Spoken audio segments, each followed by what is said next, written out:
Yes, Assalamu alaikum. Walaikum assalam. Start with the name of Allah, the most gracious and merciful. Assalamu alaikum, everyone. I hope you all doing well. Welcome to Women Fortune Tech. I'm your host, Momna Khalid. So, yesterday we covered spoken English and communication skills. Today we are focused on paragraph writing, self introduction, and in this session we are help learner to understand how to organize idea clearly, write effective paragraph, and confident into introduction themselves and in academic, professional, and everyday setting through simple techniques and practical example. So, without further ado, I would like to our amazing mentor, Ma'am Manur Nasir. She is focused on advanced grammar and academic writing and communication skill. So, give her a warm welcome. Assalamu alaikum, ma'am. Walaikum assalam. How are you? Fine, Alhamdulillah. What about you? I'm good. Are you ready for the session? Yes, I'm ready. Okay, over to you. Go ahead.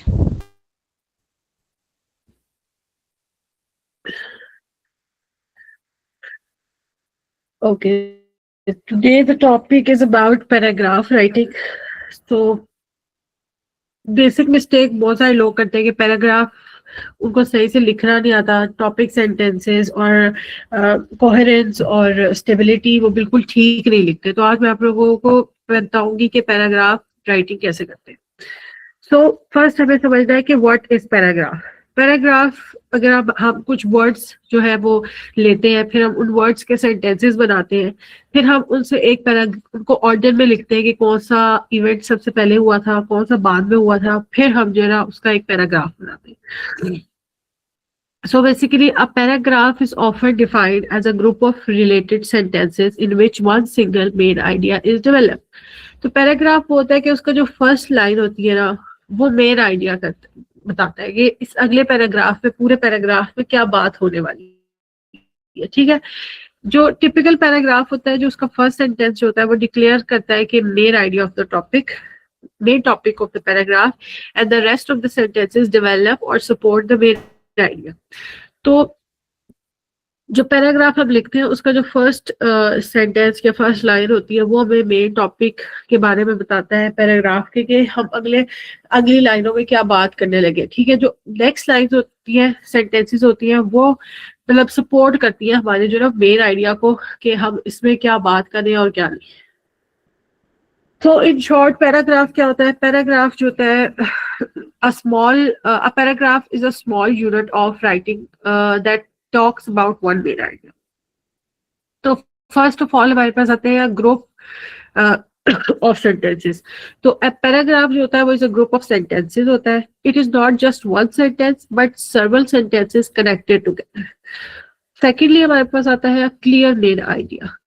तो it has one clear main idea, so all sentences talk about the same topic, ताकि एक topic के बारे में बात हो जाए। अगर हम एक पैराग्राफ लिखे हैं कि माई सेल्फ के बारे में बात लिख रहे हैं, तो वहां पे हम ह्यूमन राइट्स के बारे में बात नहीं करेंगे, तो मतलब करें उसका ह्यूमन राइट्स की टॉपिक की तरफ नहीं ले जाएंगे हम बात को। जो बात जिस बात में हम कर रहे हैं, टॉपिक जो है उसी पे हमने रहना है, किसी और टॉपिक पे नहीं जा रहे। अगर हम फॉर एग्जाम्पल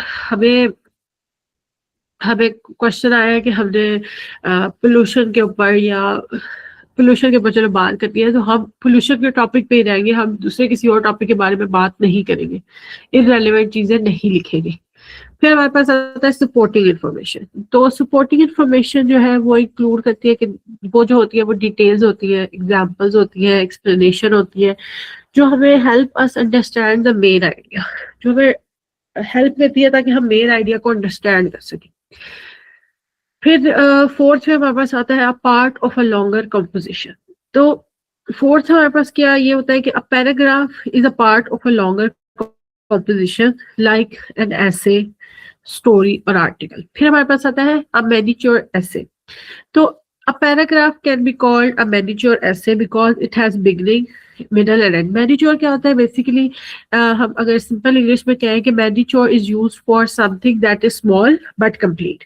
हम ऐसा स्मॉल पैराग्राफ लेते हैं जो अपना मेन आइडिया बिल्कुल कंप्लीट दे रहा है। फॉर एग्जाम्पल उस पैराग्राफ की स्मॉल लेंथ होती है, बस उसका आइडिया जो है वो मेन होता है और सपोर्टिंग डिटेल्स होती है। कि अगर हमने एक छोटा सा पैराग्राफ लिखा है, उसके उसमें सारी उस बारे में जो मेन आइडिया हम दे रहे हैं उसकी सारी डिटेल्स मौजूद है। तो हम उस ऐसे को मैनिच्योर आइडिया देते हैं कि उसमें मिडल है, उसमें बिगनिंग है first of all, then middle part है, देन हमारे पास उसके पास एंड पार्ट है। देन अब बात करते हैं कि मेन आइडिया क्या होता है। तो द मेन आइडिया जो होता है वो इज अ की कॉन्सेप्ट बीन एक्सप्रेस्ड। तो मेन आइडिया जो हम बेसिकली किसी भी टॉपिक को कह लेते हैं कि मतलब एक पैराग्राफ लिख रहे हैं तो उसका जो मेन आइडिया, अगर मेरा पैराग्राफ है ह्यूमन राइट्स पे, तो हम ह्यूमन राइट्स जो है ना वो हमारे पास मेन आइडिया है। फिर व्हाट इज सपोर्टिंग डिटेल्स।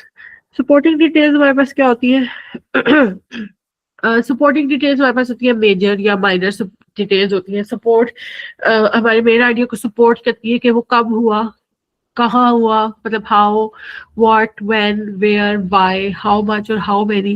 मतलब उसमें मतलब जो भी हमारे सपोर्टिंग डिटेल्स ये होंगे कि वो कहाँ हुआ, किस लिए हुआ, क्यों हुआ, कितने बंदे थे, किसका क्या रिलेशनशिप था, वो सब कुछ हमारी जो है सपोर्टिंग डिटेल्स होगी। फिर व्हाट इज मैनिच्योर, जो मैं आपको ऑलरेडी बता चुकी हूँ, the definition of miniature is a something that is much smaller than original. अब हमारा जो जो एक छोटी चीज होती है जिसका एक कंप्लीट मीनिंग हमें मेन आइडिया और सपोर्टिंग डिटेल्स मिली हुई होती है, वो हमारे पास होता है मैनिच्योर। देन हमारे पास आता है कि अ गुड पैराग्राफ हैज। हमारे गुड पैराग्राफ में क्या होता है?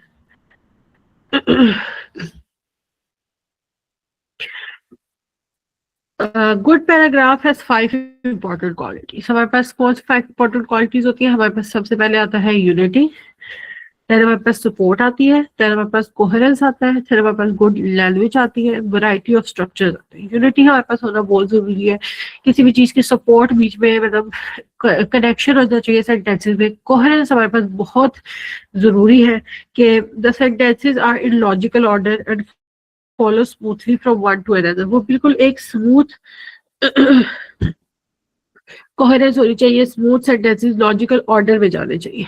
फिर हमारे पास गुड लैंग्वेज यूज होनी चाहिए। फिर हमारे पास वैरायटी ऑफ स्ट्रक्चर्स होने चाहिए कि डिफरेंट सेंटेंसेस की टाइप्स यूज होनी चाहिए पैराग्राफ में। बोरिंग पैराग्राफ नहीं होना चाहिए ताकि जो नेक्स्ट पर्सन रीड करेगा उसको आपका पैराग्राफ अच्छा लगे, बोरिंग ना लगे।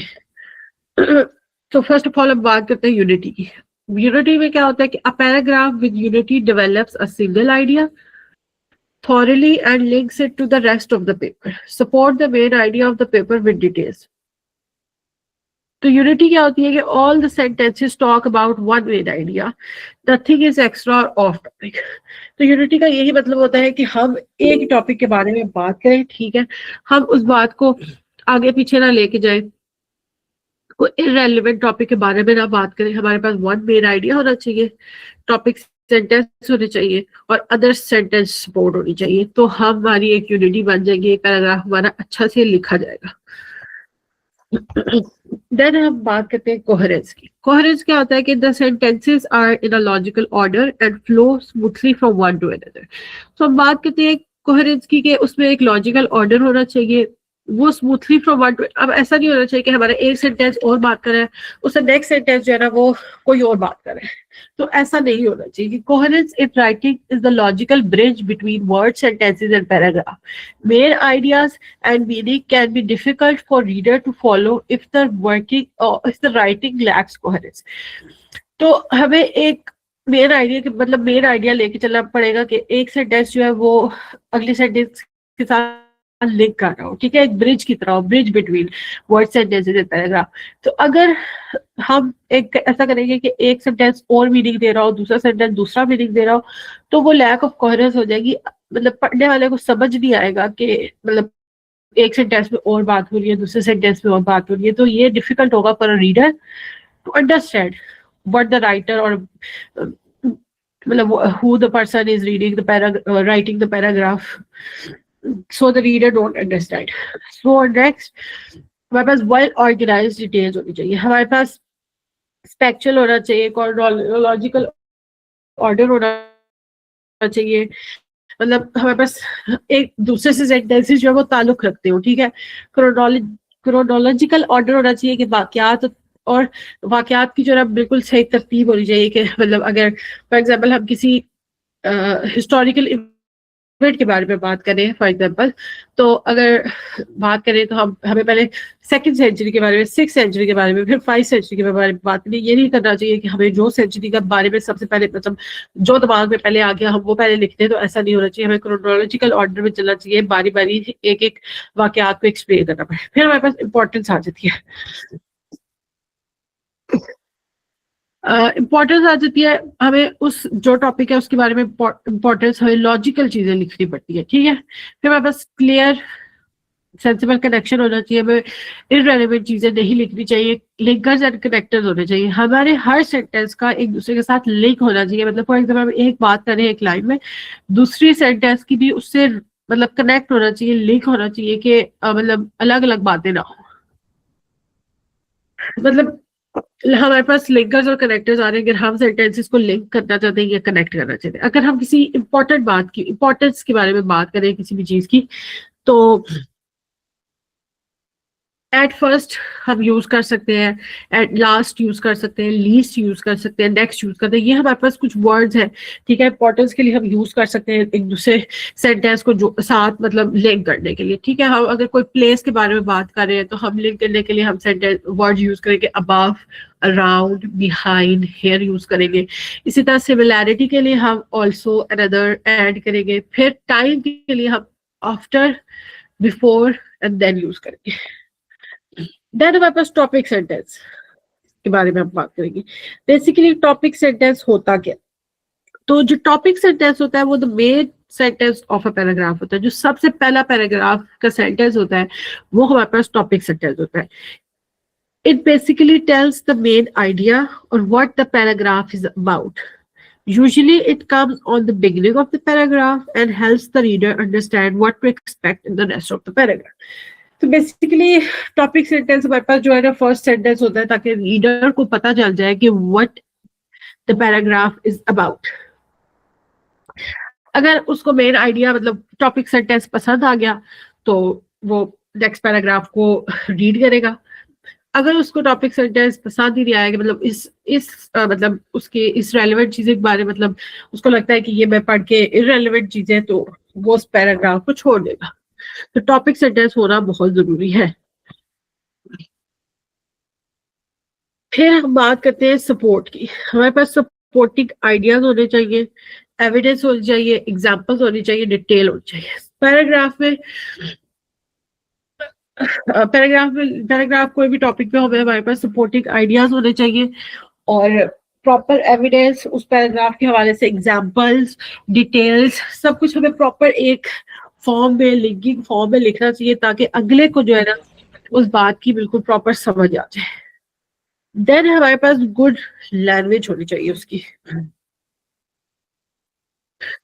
ग्रामेटिकल एक्यूरेसी होनी चाहिए, ठीक है। हमारा ग्रामेटिकल स्ट्रक्चर जैसा मैंने आप लोगों को हर सेंटेंस का complex, simple, part of speech, sentences मैंने सब बताया कि किसका क्या ग्रामेटिकल स्ट्रक्चर होता है। वर्ब अगर हमारा प्रेजेंट है तो हमारे पास first form of the verb लगेगी, पास्ट है तो third form of the verb या किसी में second form of the verb लगेगी। तो हमारे पास ग्रामेटिकल एरर्स नहीं होने चाहिए। हमें एक सेंटेंस को बनाना आना चाहिए कि हमारे पास सब्जेक्ट होता है, वर्ब होता है और ऑब्जेक्ट होता है।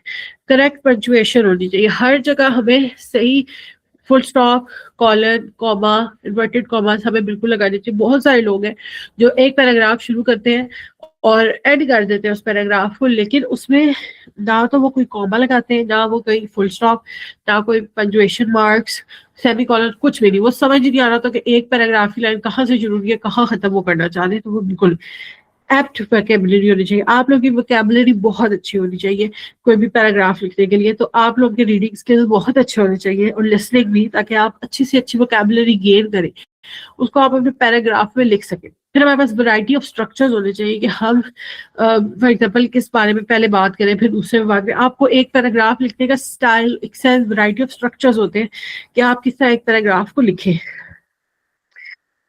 फिर हमारे पास आते हैं types of paragraphs. Types of paragraphs हमारे पास 4 टाइप्स है। डिस्क्रिप्टिव होते हैं जो डिस्क्राइब करते हैं, नैरेटिव होते हैं जो एक्सप्रेस या एंटरटेन करते हैं, इंफॉर्मेटिव होते हैं जो कोई भी इंफॉर्मेशन अच्छी देते हैं, परसुएसिव होते हैं जो इन्फ्लुएंस करते हैं या परसुएड करते हैं हमें, ठीक है। तो हम पहले बात करेंगे डिस्क्रिप्टिव पैराग्राफ के बारे में। तो डिस्क्रिप्टिव पैराग्राफ होता है, वो बताता है टेल्स और describe something, it explains how a person, place और a thing looks like or feels sounds. It helps the reader imagine it. अब डिस्क्रिप्टिव पैराग्राफ होता है जो डिस्क्राइब करता है किसी चीज को। फॉर एग्जाम्पल एप्पल को डिस्क्राइब कर दिया, किसी प्लेस को डिस्क्राइब कर दिया। फॉर एग्जाम्पल रावलपिंडी के बारे में आपने बात कर ली, किसी पर्सन फॉर एग्जाम्पल कायद आजम के बारे में बात की, या आपका कोई भी फेवरेट एक्टर, हीरो, जो भी हो सकता है, आप उसके बाद करेक्टर, आप उसके बारे में बात कर सकते हैं, या कोई एक किसी चीज के बारे में बात कर सकते हैं आप। फॉर एग्जाम्पल कुछ भी हो सकता है, आप टेबल, चेयर, जिस के बारे में आप पैराग्राफ कर सकते हैं। किसी फीलिंग के बारे में या कोई साउंड के बारे में आप डिस्क्रिप्टिव पैराग्राफ कर सकते हैं, लिख सकते हैं।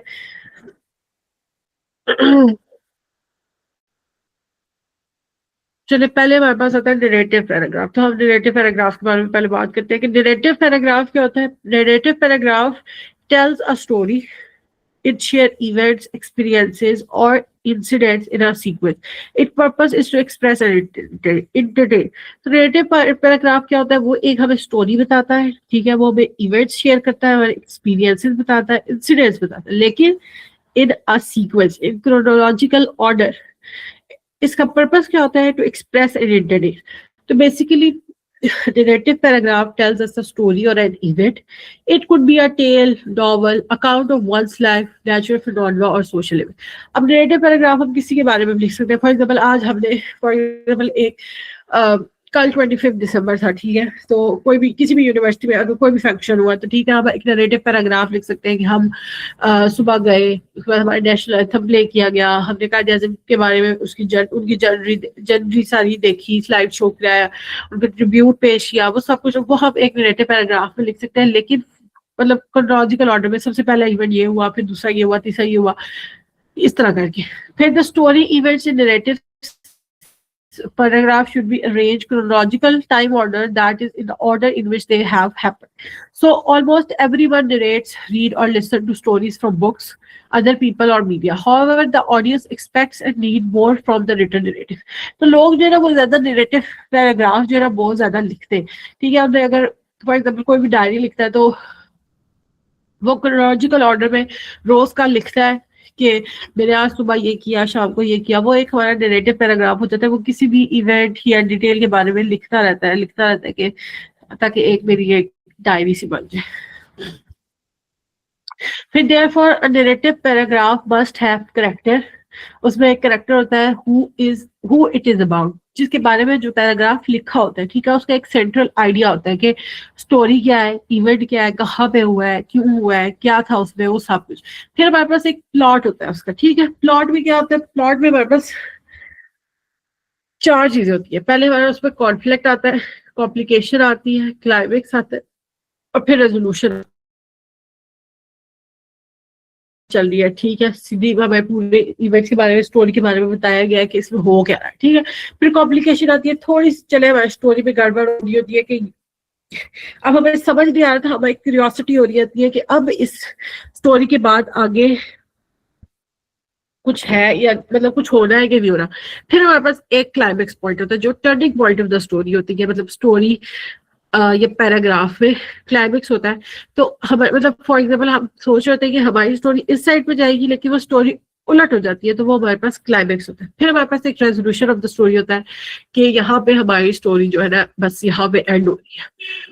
फिर हमारे पास एडुकेट डिस्क्रिप्शन होती है, हमारे पास बिल्कुल सही डिस्क्रिप्शन होनी चाहिए, हमें हमारी वोकैबुलरी ठीक होनी चाहिए।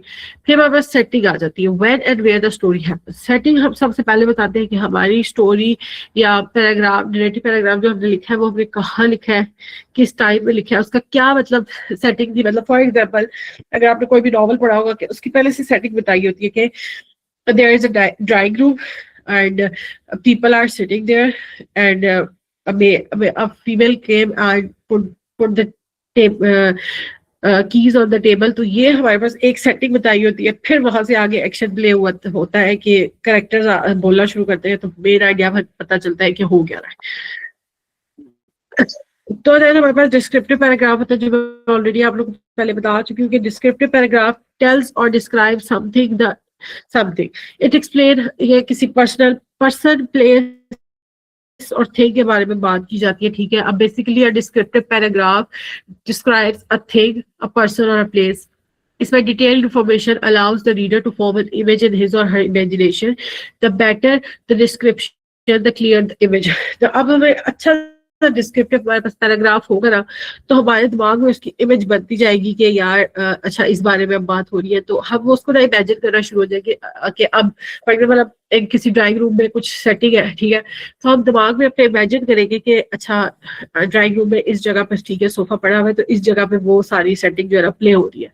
तो हमें वो स्ट्रॉन्ग इमेजिनेशन हो जाएगी कि हमें समझ आ जाएगी कि यार अच्छा ठीक है ये बात हो रही है। तो अगर डिस्क्रिप्शन ज्यादा अच्छी होगी तो क्लियर द इमेज हमें समझ आ जाएगी। फॉर एग्जाम्पल आ रहा है describe particular smells and tastes in the paragraph. Use the descriptive words possible to allow the reader to smell or taste what you are describing.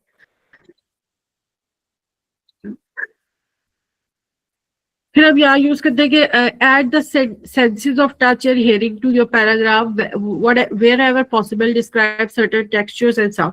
अब हमें डिस्क्रिप्टिव पैराग्राफ में क्या लिखा, हमें senses of touch and hearing को paragraph में use करना है ताकि हम एक सर्टेन टेक्सचर या साउंड को ना फाइंड कर सके और सही से लिख सके। फिर हम यूज कर सकते हैं like and as where you write your descriptive paragraph, these devices strengthen your paragraph if use properly. अब हमें यूज करना है लाइक और एज पैराग्राफ में, ठीक है, ताकि हमारी डिवाइसेस जो है वो स्ट्रेंथन करें और हमारा पैराग्राफ जो है ना प्रॉपर्ली यूज हो सके।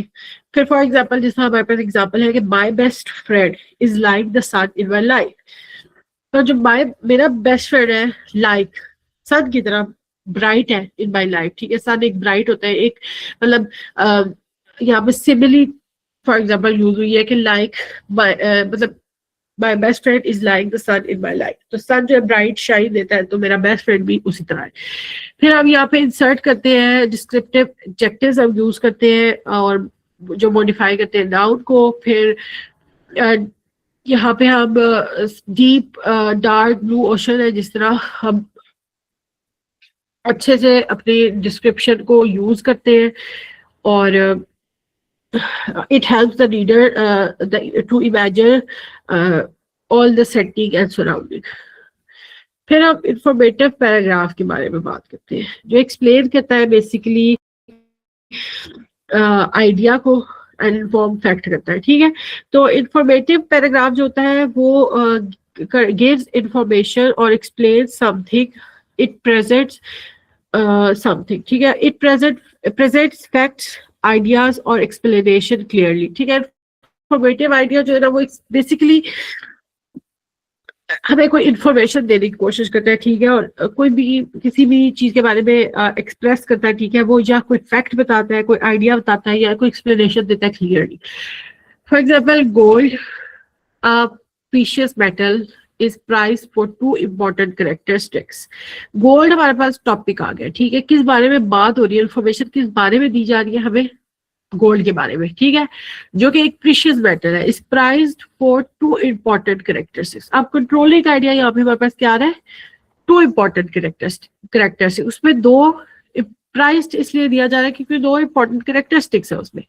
First of all gold has lustrous beauty but that is resistant to coherence. फिर हमारे पास आता है ये 2 उसकी characteristics है गोल्ड की, ठीक है। Therefore, it is suitable for jewelry, coins, and ornamental purposes. Gold never needs to be polished and will remain beautiful forever. ठीक है, ये हमारे पास कंट्रोलिंग आइडिया इसके। गोल्ड था हमारे पास टॉपिक, ठीक है, उसके 2 कोई कैरेक्टरिस्टिक्स है, वो हमारे पास कंट्रोलिंग आइडिया। फिर अब नीचे फॉर एग्जाम्पल हम जो सारे लाइन्स है वो हमारे पास सपोर्टिंग डिटेल्स हो रही है जो gold को support करती है। For example, coin remained today as the day it was minted 23 centuries ago. Another important characteristics of gold is its usefulness to industry and science. यहाँ तक हमारे पास ये सपोर्टिंग डिटेल्स हो गए। फॉर एग्जाम्पल गोल्ड के बारे में उन्होंने काफी सारी चीजें बता दी कि यार 23 सेंचुरीज को वो पुराना था, इसकी कैरेक्टरिस्टिक्स है, usefulness to industry and science है, व्हाटएवर, ये सारी उनकी सपोर्टिंग डिटेल्स आ गई। फिर हमारे पास कंक्लूजन सेंटेंस आ गया। For many years, it has been used hundreds of industrial applications. In conclusion, gold is treasured not only for its beauty but also it's for utility. अब ये conclusion sentence हमारे पास आ गया कि हम कंक्लूड कर दिया उस पैराग्राफ को कि गोल्ड जो ट्रेयर है, ठीक है, not only for its beauty, वो एक ब्यूटी के लिए से मतलब ब्यूटी नहीं है उसमें, ठीक है, लेकिन उसमें यूटिलिटी भी है। तो ये हमारे पास एक कंक्लूजन सेंटेंस हो गया, हमें एक इन्फॉर्मेटिव पैराग्राफ मिल गया कि टॉपिक हमें पता चल गया, उसका मकसद क्या था, उसमें कंट्रोलिंग आइडिया भी आ गया, सपोर्टिंग डिटेल्स भी उसमें लिख दी है, गोल्ड कहाँ से आया, क्या क्या चीजें उसमें होती है, ठीक है। फिर कंक्लूजन में बता दिया कि वो सिर्फ ये नहीं है कि ब्यूटी उसकी बात ब्यूटी है, सिर्फ उसमें यूटिलिटी भी है, ठीक है। ये हमारे पास हो जाते हैं इंफॉर्मेटिव पैराग्राफ। फिर हमारे पास आते हैं परस्यूसिव पैराग्राफ। परस्यूसिव पैराग्राफ्स हमारे पास क्या होते हैं, जो influence, those are persuasive paragraphs influence or convince the reader. It gives reason and opinions to make the reader agree with the writer. अब ये जो होते हैं, जो reasons और opinions देते हैं रीडर को एग्री विद द राइटर करने के लिए, ठीक है। It tries to convince the reader of something. अब परस्यूसिव पैराग्राफ जो है जो राइटर होते हैं वो अपना कोई भी ओपिनियन शेयर करते हैं कि ठीक है यार ये चीज जो है ना इस तरह होती है और ये इस तरह होनी चाहिए, ठीक है।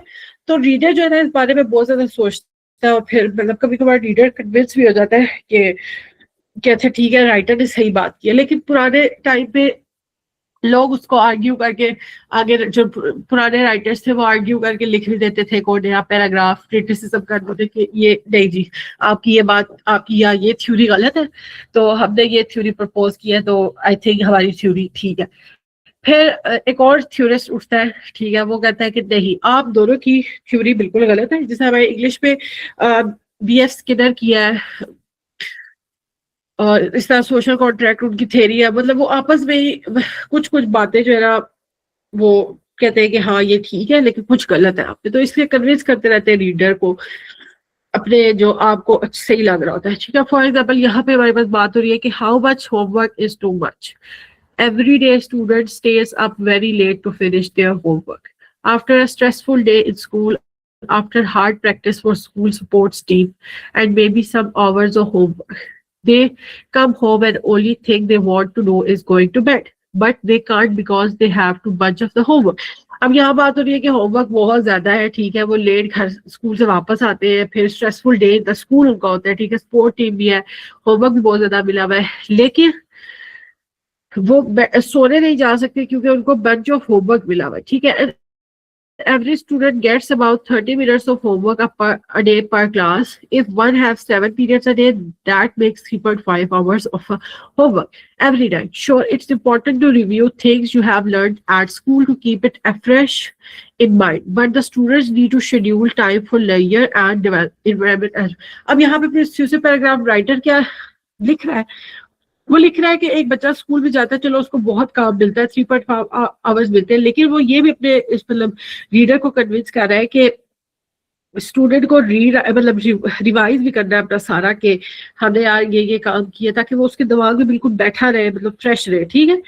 और वो रीडर जो है वो राइटर जो है वो लिख ऐसे रहा है कि रीडर को कन्विंस कर रहा है कि यार तुम्हें अपने लेजर और इंटरटेनमेंट के लिए भी टाइम निकालना पड़ेगा। बेशक तुम थके हुए हो, तुमने बेशक स्कूल का काम करना है, लेकिन तुम इंटरटेनमेंट के लिए अपना टाइम लाजमी निकालो ताकि आपका एक माइंड जो है रिफ्रेश रहे।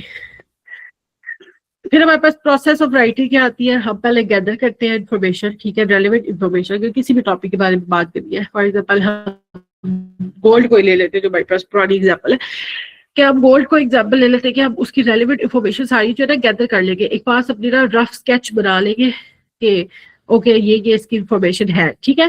फिर हम उसको ना ऑर्गेनाइज करेंगे, फिर हम सोचेंगे, उसको देख के पढ़ेंगे कि हम सोचेंगे कि हमें किस सेंस में उसको बिल्कुल सही लिखनी है, ठीक है, कौन सी चीज सबसे पहले आएगी, कौन सी चीज दूसरे नंबर पे आएगी, कौन सी थर्ड नंबर पे आएगी, उसका मीनिंगफुल सीक्वेंस हमने बनाया, ठीक है।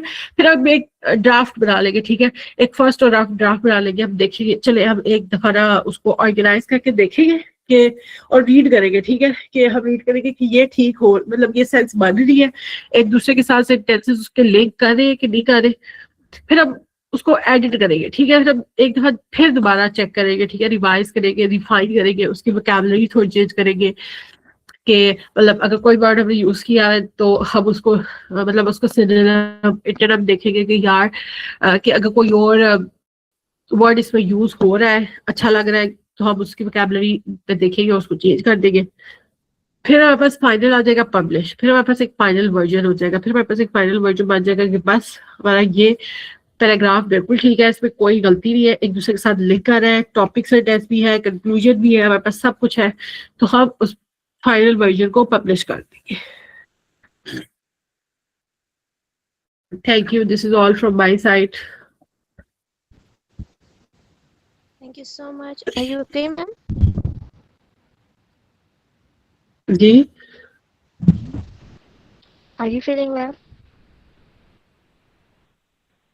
सॉरी आपकी आवाज नहीं आ रही। Okay.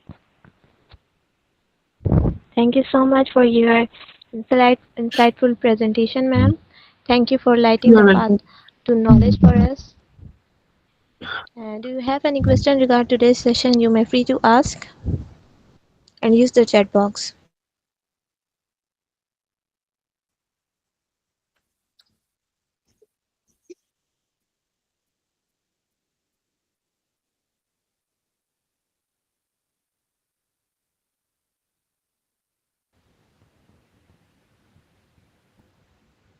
Okay, they have no question.